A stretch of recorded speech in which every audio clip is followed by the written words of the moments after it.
it. Okay.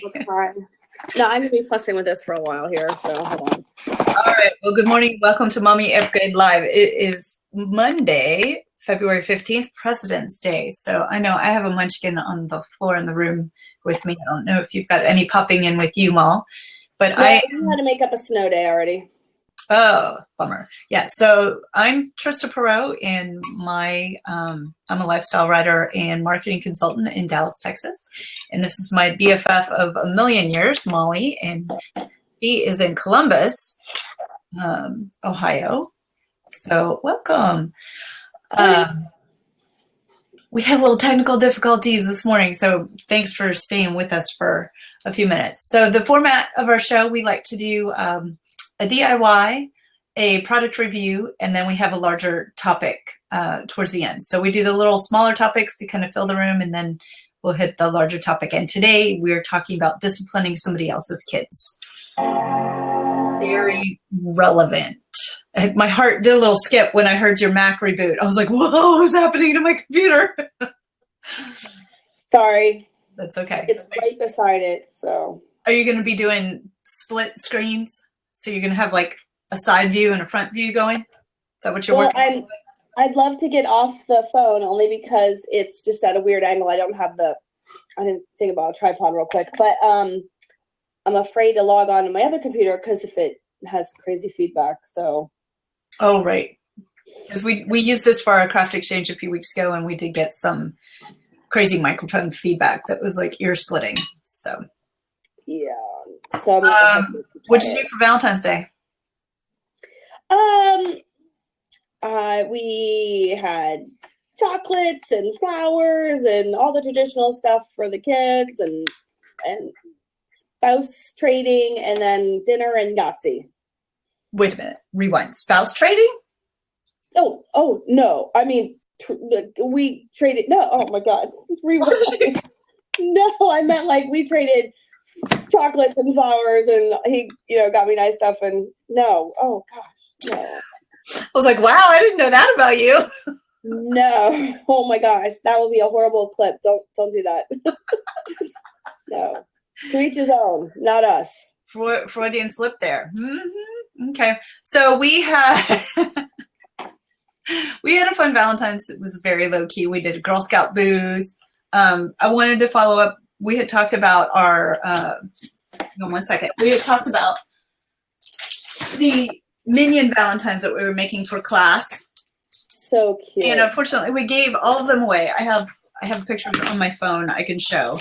But we used these little spirals with the Minion eyeball. And then I thought these turned out really cute. This is the only one I have left. So let me back him up so he's not too bright. I don't understand. Honestly, I thought they were too good. Why? They look like they were bought? They were like they were purchased. Really? Well, they were not. I was doing those at ballet in the lobby with a glue gun while all the girls were coming out going, oh, what are you doing? What are you doing? So a little gaggle of girls around me. No, I thought they turned out really cute. So I cut these out with my silhouette and had way too many parts to them, but just hot glued them together onto a card. Let me see if I have a picture we can show real quick. That light's going to drive me crazy today. I don't know why it cycles in and out like that. No, and I'm going to be at an angle until I get this figured out. There you go. Here, let's go. But your kids are beyond the age of Valentine's, huh? Well, in the sense that they don't trade them in school anymore, but we trade them. I mean, we did some stuff from each other, but so maybe no Valentine's Day parties. There we go. So they turned out pretty cute. Yeah. Those are super cute. Anywho, I think I'll probably put this is made with a silhouette, so I think I'll probably try and it won't be this week. I'm not even going to pretend it's not going to be this week, but I'm going to try to put the silhouette files on mommyupgrade.com in case anybody needs to make a minion. Where'd you get those? I made it in the silhouette store. No, it's not from the Silhouette store. I found a Minion file and changed it and converted it for Silhouette and made all the little pieces. So I have no idea what that movie is, right? you still haven't seen Minions? Still, I don't have it on my list. How do you not see Minions? Okay. Quickly before we move on to your DIY project, have you heard about this game called Color Switch? I don't think so. Oh, people are talking about how I popped into a blab over the weekend, and it was a craft blab, but they were talking about this game for your phone called Color Switch, and the reviews on it were like really funny. Like day one, I don't really get this game, whatever. Day two, okay, I just lost 3 hours of my life doing this. I can't get past level 2. Day 3 was like, I've lost my job because I'm playing the game too much in the office. I mean, it's like these funny reviews with it that they say that they're sleeping and they're seeing colors, and I don't know. I was wondering if I was missing out on some special crafting app game.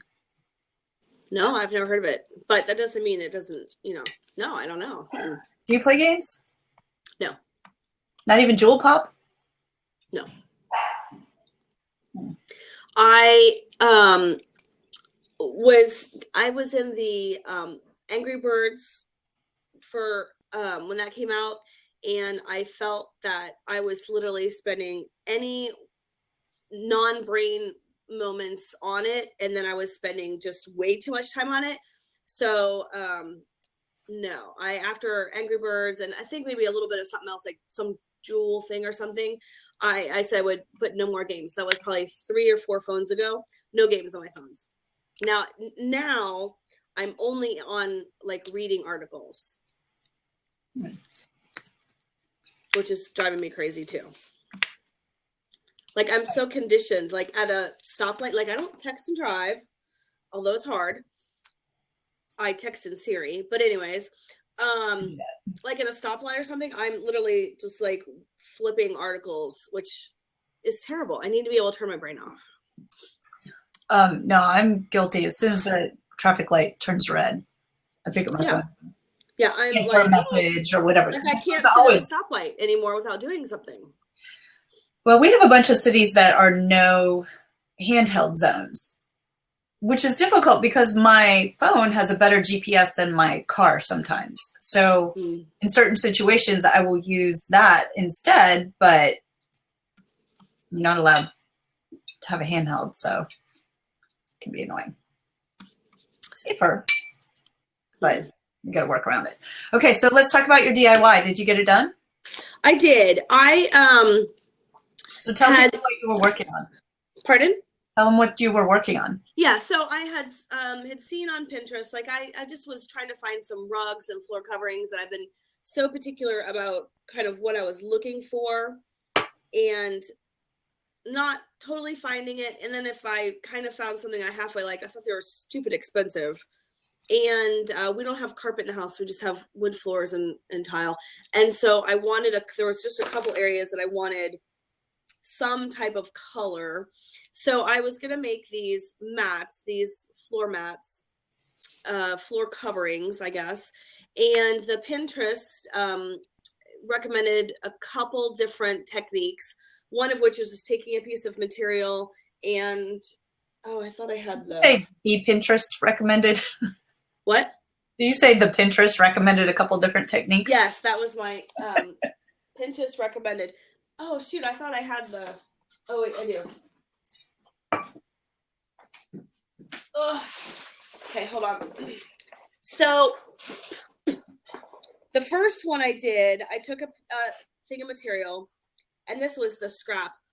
And in a couple of the different posts, it said, go to Lowe's and get the back material, which would be like a rubber floor mat kind of material, and they come in different thicknesses, and they sell them by the roll, off the roll, so you just slice them.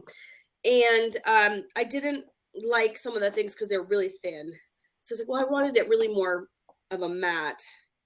So there was this big rubber mat, and it was, probably for a garage or something, I don't know. And it was like $20. So I got this huge big mat. This is just a little piece of scrap. And I covered it with material. I took an adhesive spray, covered it with material, rolled up the edges because, I tried to make it you couldn't really sew that. And then I took the polyurethane and I covered it for a couple coats. Excuse me. And it's an interesting mat. It's okay. I put it in the mudroom, and it's wiped off. It'll be clean and stuff, and it's thick, so it's not really comfy, but it would be it's a good laundry room, mudroom kind of mat. So I was okay with that one. But I really wanted something for my daughter's room. So the other type of backing they was on suggestion was this sort of you've seen it like underneath a rug, like a no grip or no slip grip kind of piece.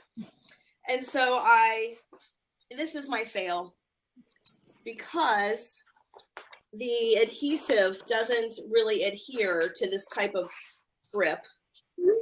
So I wasn't able to do the kind of easy peasy thing where you just take the, the thing and roll it over, and then. How'd you make it square? How'd you make the corners so? My corners are easy because I took care. This is probably a better corner. It's like wrapping paper. Did you put anything in it? So it's got this rubber thing on the back. Well, I know, but is there anything else in it? Like no. So the reason anything on the edge? The reason it's so stiff is because it's folded over, so it has a bit of a stiffness to it, and the polyurethane made it, stiff. Okay. And why is that a fail? Because it's falling apart. The backing is not adhering to the material. I mean, look, it's coming apart. How are you going to fix that? Well, what I might do is I probably could sew this, although it's kind of thick. I don't know. So that one I wasn't really happy with. So I played with that a little bit more. Have you thought about those fabric glue sticks? Well, I mean, I used a fabric a spray adhesive. Oh. So it just doesn't adhere to that rubber backing. So I could take the backing out, pardon me, sew the edges just to give it, shape, defined shape. And I could do the polyurethane again and make it thick, but then it doesn't really have a matte thing. So the other thing I thought I would try is I was at Five Below, and they have yoga mats for $5, like rolled yoga mats. They come in varying thicknesses. And for the same size, I bought a rubber mat at Lowe's or Home Depot for $20. I could get a yoga mat for $5, like a really cheap thin one. And I probably would adhere better to that. Is that the right size though? It's, it's whatever. Put them together. Yeah. I don't think I could put it together because I think it would fold, but I'm playing with it. That's so far, I'm not really impressed with that. my outcome. I'm trying to think if there's a way you could. So is the problem is just that the fabric's not adhering to the rubber. That particular, material. But I'm pretty happy with the mat that I have at the front door. It's really heavy because that stuff is like this thick, and it stuck well together. So the adhesive was good for that. So I was pretty happy with that one. Is it not sticking on the edges where the fabric comes under, or all over it? All over. It just kind of pulls itself apart. So you need a different adhesive? No, I don't know. if an adhesive would work. I think that backing, that is probably not the best to use. Meaning that under the rug kind of stuff. So I'm going to play with it again tonight. I am going to try the yoga mat because I think that would have the best cushion too when I thought about it later. Because this big rubber mat that is so heavy is perfect, but it's really industrial. But the yoga mat would be like a good, like, by the kitchen sink kind of thing, you know, to stand on. Yeah. That's what I want to try next. Okay. Well, stay tuned. Yeah. Stay tuned. Okay. So for my product review, I wonder if you have this. We were talking about your, that pressure cooker that you have. I did make another phenomenal, made 2 meals with it this weekend. All right. Tell me about those. So, I am going to, do you think I should risk trying to get on the other computer here? I don't know.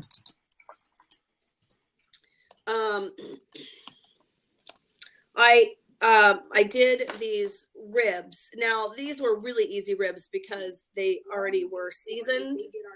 They had barbecue sauce on them already, but I put them in the crock pot and I took not the crock pot, the pressure cooker. I put it in. It took about 5 or 6 minutes for it to pressurize. And then once it determines it's ready, that it's pressurized, then it starts the timer. And I believe on ribs, it was like 25 minutes.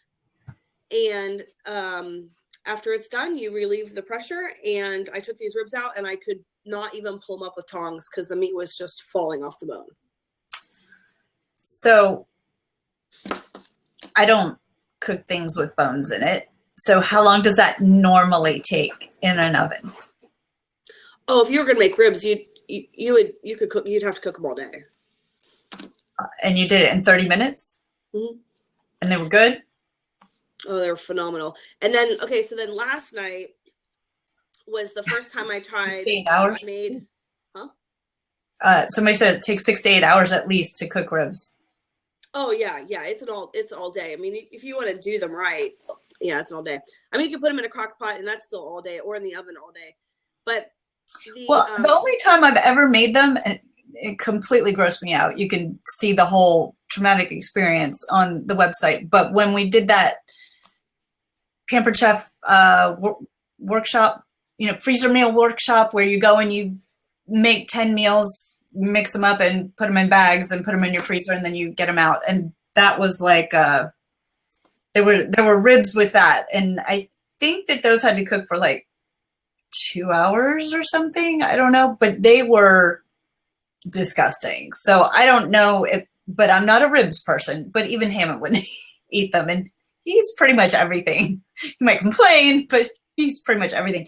They were just gross. And I don't know if I did something wrong putting it together, which is highly possible because I was so traumatized by the whole ribs are hard to screw up you got to cook them long enough. That's really kind of the key, but I don't know how you could screw up a rib, but that was the only time I'd ever made it.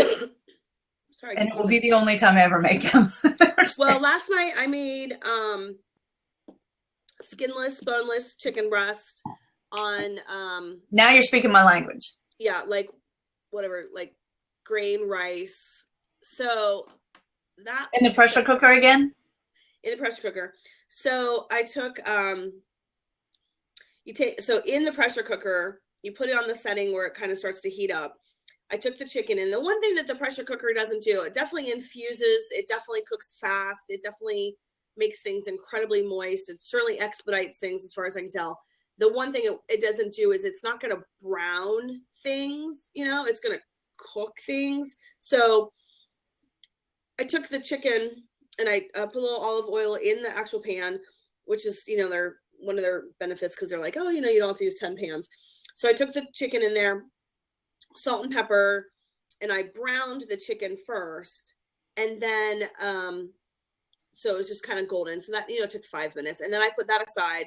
And then I put in the onions and garlic and carrots trying to think about anything else. No.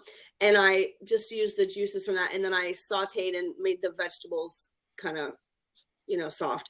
And then I put in uncooked rice. I was like, no way, this is going to work. Uncooked rice, 2 cups of chicken broth, because the vegetables are already in there. Put the chicken on top, sealed it up. It brings the pressure to the right thing. It cooked for 15 minutes and it was done, and it was phenomenal. It was juicy, and it was, the rice was perfectly cooked, and it had great flavor, and it was really good. So why doesn't everybody have one of these? I don't know. Seriously, I think it's like this big, like, secret. I don't know. Can I jump in this other seat? You want us to, yeah, you want me to. Yeah. So okay, so I don't have a fancy pressure cooker like Molly does. I'm going to shut myself out of this one. Okay. Good luck. Let's see what happens.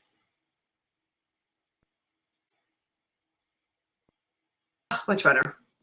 There you go. Yeah. There's a lot of echo. Okay.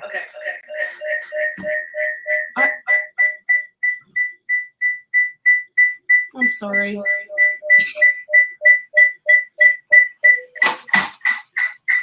I don't want to say anything until you get that straightened out. Good? It won't hang up.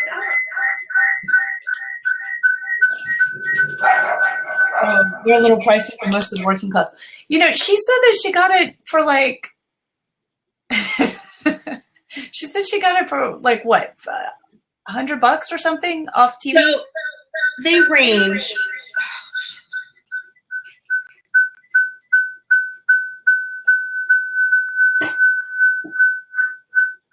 I can't shut this down. Can you put it in the other room? Now I'm going to have to.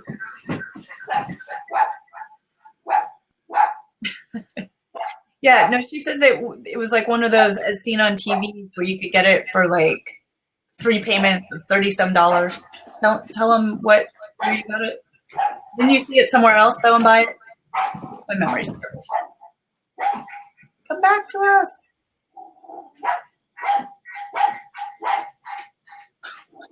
What's happening? Wheels are off the bus. Molly.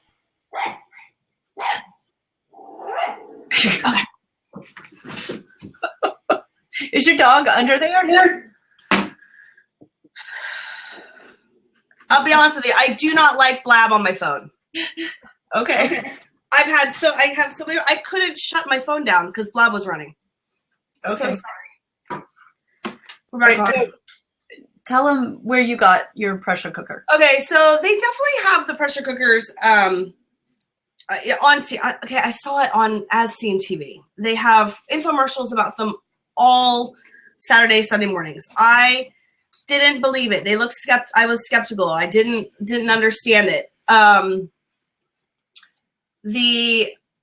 I did tiny little research a little bit and ended up buying it at Kohl's. They range from probably $89 to $125 generally, and that includes like the Cuisinart brand and some other stuff. So I ended up buying the same one that they sell on TV, mounted at Kohl's, in theory, so that if something were to go wrong and I couldn't, if it didn't work or didn't perform as I expected, that I would have an easier time returning it to Kohl's than on As Seen TV. So that's the cost. Gotcha. Okay, so I don't have a fancy pressure cooker. I have a slow cooker. I have a really nice slow cooker, and I really like it a lot, but it doesn't like microwave food like yours does. But I will tell you, we've been trying all the different, slow cooker sauces that you can get off the shelf. Because we're just so busy during the week, and I don't even have time for some of those recipes where, I love the Crock and Girls, but so many of the recipes you have to do so much before you even put it in the crock pot. It's not saving me any time. It's just making me do it earlier in the day. So anyway, So we've been But trying. I think that's kind of more helpful, anyways. Though. Do what? It's more helpful for me to do it in. I don't like eating at 9 o'clock at night. So when you come home and you have to do all those steps. Yeah. Yeah. So anyway, so we've been going through the different slow cooker sauces that you can get off the shelf, you know, the Campbell's and the different brands and whatnot. So we keep going back to this one brand over and over, and I don't know if you can get them everywhere. Have you ever tried these? The Stubbs brands? So the chili one we use like all the time, and then we tried this one this week. And this one's for barbecue sliders. And I mean, seriously, all you did was you put the meat in, put the spice rub on it, put the cooking sauce on it, let it cook all day. And then this one, there was actually an extra step. You had to, after it was done cooking, you shredded it, and then you poured this finishing sauce on it and let it cook for 30 more minutes. But the flavors on all of these are really good. That's the one thing that we found to be really consistent. And so like the chili is one that we go to over and over again. I'll check it out. The only hazard I would say with this stuff is it's pretty spicy. So one person in our house does not like anything spicy. So we have to use like a fourth of the seasoning packet when we put it in the slow cooker, and then we add it, you know, before we eat it, take hers out, and then anyway. But look for these. Like I said, I don't know if it's a southern thing. I've seen the sauces, but I haven't seen the packets. But I do like those kind of packets because, you know, I'm pretty good with the roast or a stew, but every now and then, you know, I'll try to get, you know, other flavors. So somebody else agrees with me. These Stubbs are, I don't know, just the flavor's really good, and they're very simple. And they're, I don't think they're outrageously priced either, but even like their barbecue sauce and everything is always been really good. But anyway, so in terms of like quick cooking for busy weeknights, I totally love these. So that's a quick product endorsement. But anyway, let's talk about our main topic today, disciplining other people's kids. You have a story to tell? Yeah, so there's lots of different scenarios that you might find yourself in where you're frustrated with the actions of other children. And I think overall, I am pretty comfortable with politely, not disciplining, but redirecting other children. I don't think I've ever had a situation where I've felt uncomfortable to say, okay, that's not appropriate here. And maybe that's because I have with a few kids, and I just don't, and a lot of times, at least at my friends' families, all the kids are there, and it's kind of expected that you would, and I think this is maybe a cultural thing too. You would be expected to make sure that other children were behaving at the same level that you would expect of your children. Meaning, like, if I'm over at my friend's house and their child's doing something, I should generally, in that group of friends, I would have no problem saying, no, you're not doing that. I would be pretty forceful about it, where I wouldn't do that with maybe necessarily other children. So certainly there's a comfort zone with, your circle of friends. Sure. And the reason this topic came up is because yesterday, an employee at a grocery store started yelling at my child. Oh, yes. I wanted to hear this story. And I'm sorry, elaborate. I'll blaberate. Yeah, blaberate, please. I was so ticked off. I've never ever spoken to another an employee of an establishment the way I spoke to this person, because I was so ticked off. And I have to call the store today because I was so upset. And I knew yesterday to complain or to apologize. To complain. Okay. Oh, look. I probably should apologize to you. I did overreact. Okay. So, hi, honey. I don't know how they're here. Sorry. Oh my gosh, today's been a day. So, at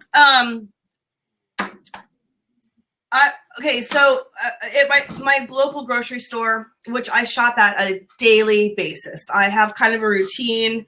I get my fresh, produce every day. I shop there every day. It's a very small grocery store. So, my kids have the hoverboards, the scooters, and there's about 5 or 6 stores that they can take their scooters in. And this particular grocery store has been consistently pretty comfortable with the kids. They're not disruptive. It's a big store, so they're not, driving over people. They're pretty respectful. And so they've taken the hoverboard there maybe 10 times.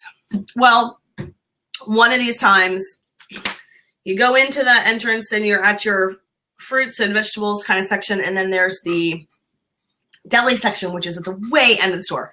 And this one particular person screamed from the deli counter to the produce section, get off your hoverboard. So AJ immediately was like, oh man, so he puts the hoverboard in the cart.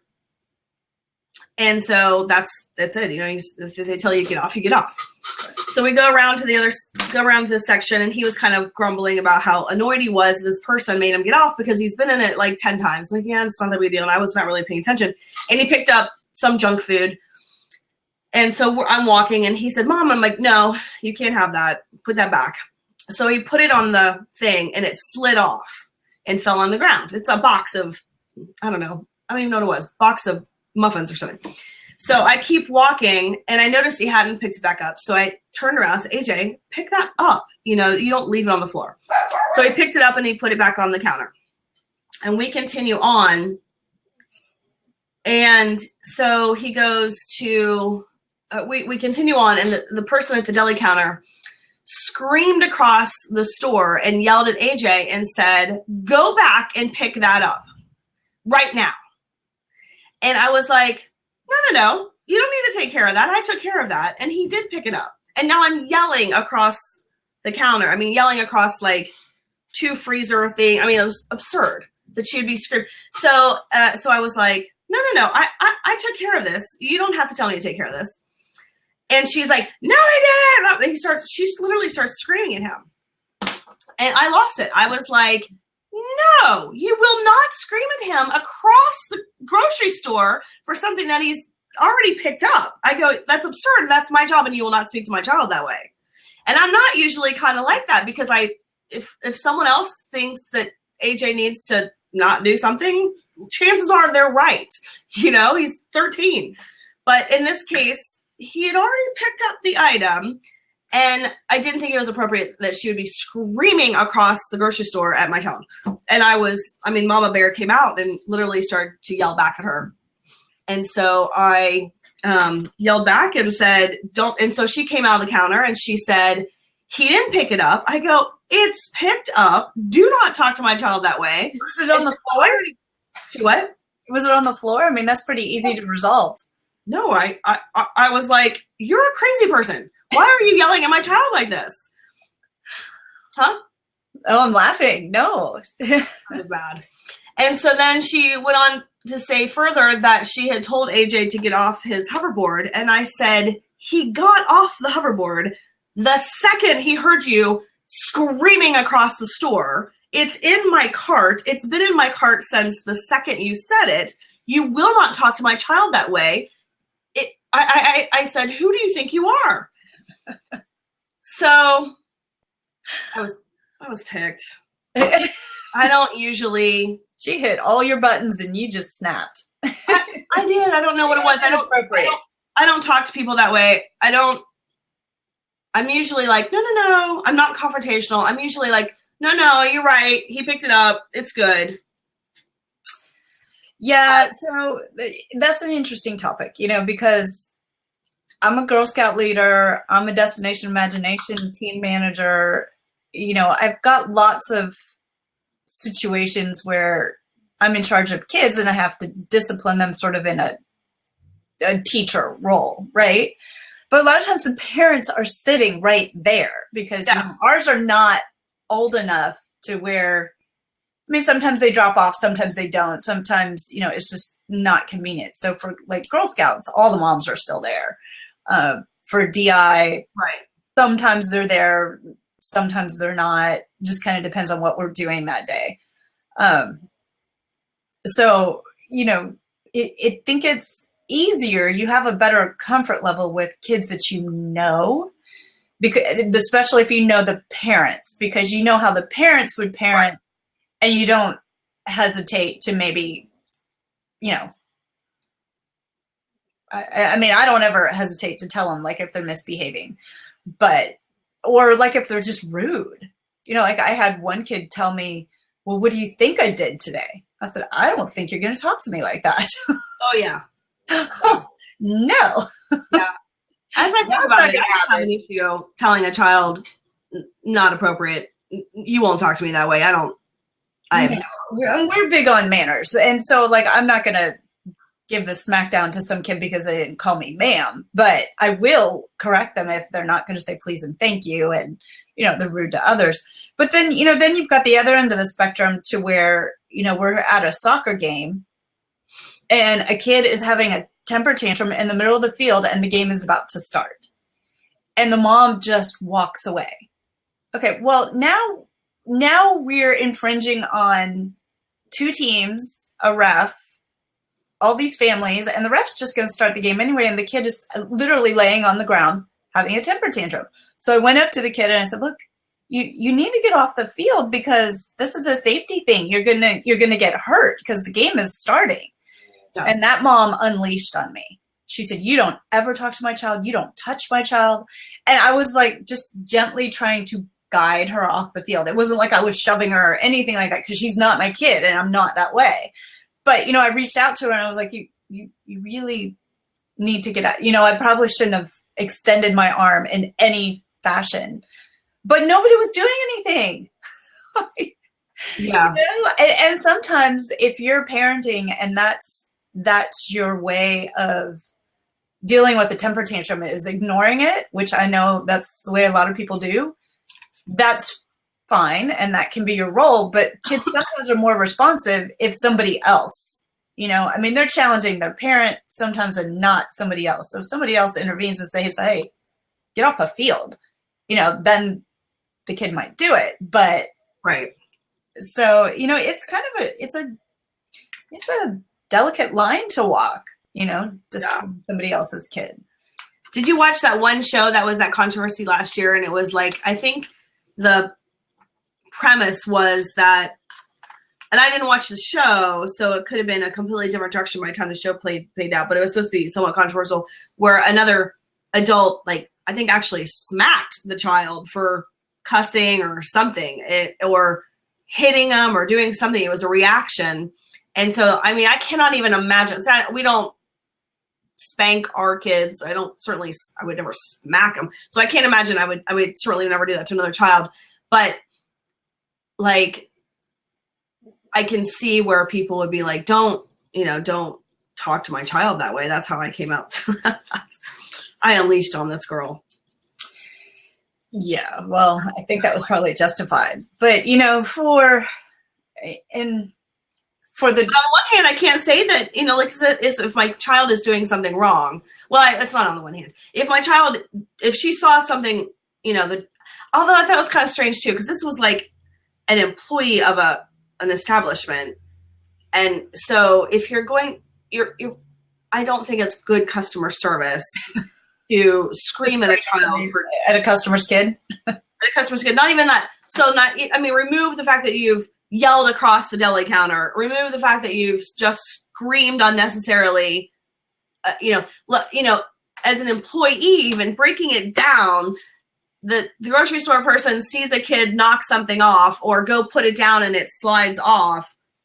What customer service is going to go scream at a child for not picking something up? You said you go in that store every day. Is she somebody you recognize? Is she what? Somebody you recognize? Maybe she's new. No, I've seen her before. Oh. She's just been waiting for you. She's been building her case. AJ said this is okay. So AJ's been in this grocery store, and he actually even asked the manager if he could ride his hoverboard in there one time, and he said it was fine. The one time he went in, she did the same thing. She yelled across the store and said, "Get off your hoverboard!" And so he did. He put it in the garbage.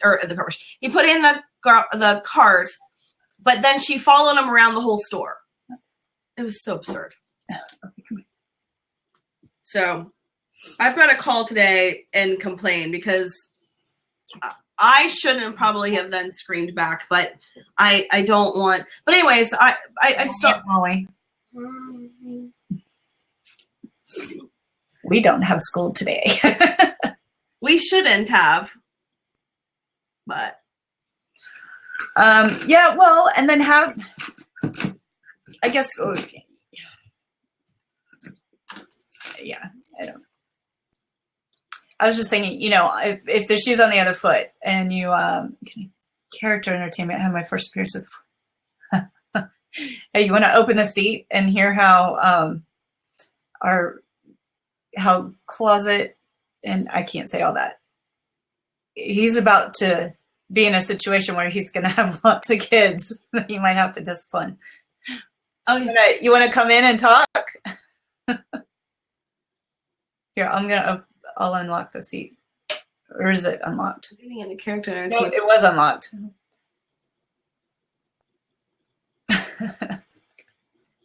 Oh, nerd. I didn't see. Closet nerd. Oh, closet nerd. Yeah. Listen, I worked for Disney for 5 years. I'm very comfortable with those character guys have to put up with so much. My friend, she broke her back because she was Pluto. Oh, wow. Broke her back? Yeah, because the kids just jump on these characters, not really thinking like who's inside. And she was a really tall, skinny girl, and this like 13-year-old jumped on her back and pushed over and broke her back. Well, they're not allowed to say anything at Disney, though, right? Don't they have a handler? Yeah. So, I mean, there's nothing she could have done except take it. Well, yeah, she was in a lot of pain. They had to take her off the stage, but they are in the area. But the other issue is that like a lot of the bigger kids, they just think it's kind of fun and kind of like poke around with the guys inside. You don't really think, I don't know what character you're going to be, but be prepared for definitely. I'm going to be a Spider-Man first. Oh, yeah. You're going to be Spider-Man? Yes. Oh. Yeah, that's going to be fun. People are going to think you're like, able to climb buildings, and they're going to. Exactly. Yeah. Well, Spider-Man doesn't talk. Are you going to have a handler? No. I'm gonna have some cards and just write my response down. So what are you going to do when somebody's going to do something wrong? Yeah, definitely. They're going to jump all over me. I've already experienced it once. I did a birthday party already once, and that was fun. 70-pound kid on your back. Like, exactly. Run with me. I'm like, really? Yeah, okay. Yeah, my same friend, she was Pluto. I remember this now. They picked her up and threw her over a fence. Oh, wow. That is horrible. Like a couple teenagers. You have to have like extra insurance to do that kind of stuff. Oh, heck yeah. Wow. But right now I'm just doing it to network and get used to being around kids before I actually start the business end of it. See if you can. Exactly. Exactly. Do it for free. Well, it is kind of, I don't know. I mean, if I'm in a situation and one of my friends is leading a bunch of kids and mine's misbehaving, I mean, if I see it, I'll try to do something, but I don't think twice if they say something to her. Right. My kid's pretty easy, but it's different when it's friends. It's true. It is. It's a fine line. I mean, because you don't want to make your friends mad, but at the same time. Exactly. And I'm trying to get these parents money, so, Yeah, that's true too. Yeah. So you got to be nice. But you have to be safe. Exactly. I mean. I know. You just have to grin and bear it at that point. Yeah. I know. That's the fun part. Like, oh my gosh, these kids. Yeah. I think that would be a pretty hard business, but at least interesting. You know, you can always like, are you thinking about doing like different characters? So like if you're always in kids environments and stuff, you're going to find people are, you know, are either like if you're at a festival, people could be drunk or you know, not just kids. I mean, you're probably dealing with all sorts of different kinds of people, I guess. Exactly. Well, I thought about bringing friends in so they could be different characters. That way I could offer different ones and not just be committed to one character. I think you should bring a handler.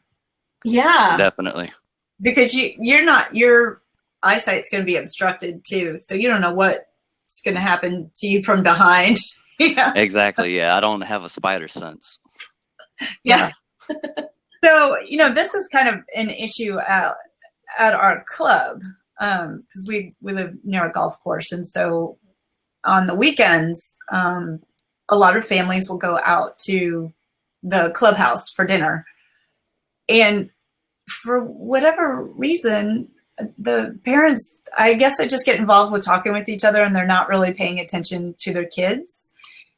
And so it's whenever we have like a high kid ratio night, you know, because it kind of comes and goes in waves. It's almost always followed up with an email from the golf club manager saying, y'all need to watch your kids. And so then there'll be no kids for a long time. And then we'll have another night like that. I mean, it's just the horror stories that they were telling me one time is the kids. Okay. So the parents are having dinner, right? Dinner and drinks in the same clubhouse. And the kids are, and I'm hearing this all secondhand. So it may not be this bad, but I've seen the emails that have come out afterwards. I've talked to some people over there. The kids will literally be jumping on the sofas, pulling the cushions off the sofas, putting them on the floor so they can jump onto it from the floor. I mean, I've seen them just run back and forth, in and out of the doors, you know, to go out on the back patio to where the golf course is. I mean, and it's just like a free-for-all. And, you know, in those situations, it's like, okay, so we're sitting right next to the door, and these kids are running out, in and out, in and out, in and out, and the parents are completely oblivious. But it's wintertime, so it's cold. So my husband starts getting irritated. You know, my daughter's sitting there with a coat and like shivering like this. So finally, every time they come in and out, he starts giving them the like stink eye and telling them, shut the door. And I can see like him building, and Molly, you know how he is. When he starts getting up here, it's like, maybe we should go home now. Well, that's disruptive to your experience for sure. Well, it is, and it's detrimental to everybody. And so that's another situation. I mean, do you discipline other people's kids? Do you jump in and be like, look, hey, you know, do you pull those kids aside and tell them what their parents should be telling them? Hey, you need to be respectful for everybody who's eating here. That's really not our place, but do you do it? Where's the line? I'm surprised Hammond hasn't. Well, he's not going to say anything to the parents, but I mean, it was getting close. It was getting uncomfortable. It was when my brother-in-law was in town.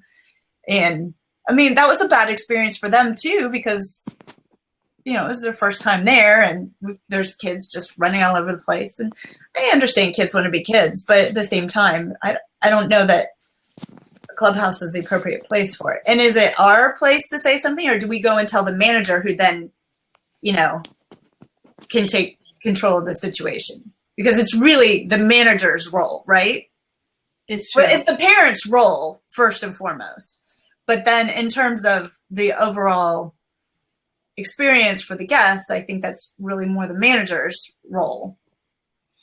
Well, I mean, it's just like your situation with the kid throwing the tantrum. You expect the coach to go over and say, hey, we need to deal with this.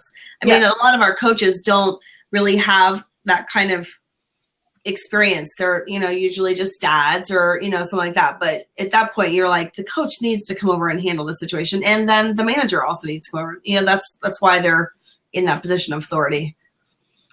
Yeah, but when they don't do it, I know. Are you supposed to step up, or are you not? I'd probably step up. And then you get in trouble because I'm mad at you. Like, don't say that. Yeah. Yeah, that's horrible. I don't know. What would you do, Molly, if you were eating at the club and there were kids just running all over the place, not being destructive, but I mean, not being appropriate for that environment? Oh, I would totally walk up to the kids and be like, "No, you need to go sit down." I probably would. And then if that didn't work, I'd go over to the manager. I think. Even if it was your friends who were eating there? Oh yeah, that's the complicated part of it, isn't it? Uh-huh. I'd probably say something to the kids. So that they go back and say, Molly said that we needed it. Mean Molly said. Yeah, I would. I wouldn't put up with it. Yeah. I mean, I've definitely been at soccer games, soccer tournaments where I've said, no, you're not going to go do that. Go sit down. You're in timeout. Yeah. Jeez. Well, we have to wrap this up, Trista. It is 11. Like on schedule today. Yeah, I've got a full day ahead of me as well. So thanks for joining us, Michael. Oh, no problem. Thanks for having me. Good luck with your adventure. That seems pretty exciting. So Definitely. I hope so. I hope your spidey sense plays well for you. Exactly. Thank you. All right. Bye. See you. Thanks for joining. All right. So, Molly, we are on for Thursday of this Thursday. week. Good deal. And I have a DIY. Cool. I'll have a review. I'm going to have to come up with something because I'll be gone for Tuesday and Wednesday. But we'll figure it out. Alrighty. Cool. All right. So Cool. we'll announce the topics on Twitter, and we'll see you on Thursday. All right. See you later. Bye.